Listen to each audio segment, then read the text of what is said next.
Never, ever try to sell your practice if you don't understand this number very well and the real one.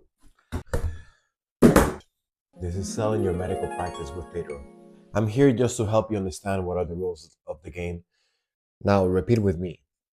Your take home is not profit. So at any given time, I have between a dozen or 2 dozen practices for sale nationwide. And on each one of those listings, I get anywhere between 100 to 300 investors. So you know that I know a thing or two about how these investors think. So this is the simplistic way about how to see your practice. So you get some revenue. That's the collections. That's how much you get from insurances and from your patients. Good?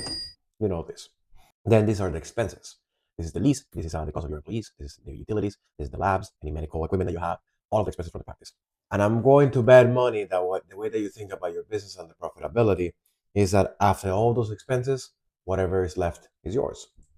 And you see that as a profit of the business. But in that profit, you have your compensation. You have also your benefits and some other discretionary items that they are not business related, which is totally fine. That's what you call profit, but that's not profit. Now, let me show you how your buyer is going to look at this.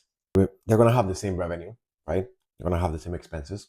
But also, as you're a doctor, and as I've been telling you over and over, if you're a doctor and you want to sell your practice, you want to stick around for at least 1 or 2 years to maximize the value and also to assure that your patients are taken care of and that you help the buyer transition, because if not, it's a risk for them to transition the business.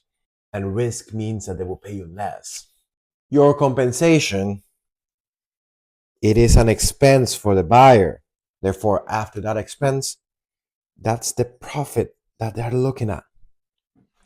And this is where they're going to base the value of your practice. Does that make sense? Like, really, I'm not trying to overcomplicate these things. And you gotta remember, that profit is what they're going to use in order to value your practice. And why are they going to use that? Because 90% of the buyers use loans to buy. So this profit is what the bank is going to use to underwrite the loan.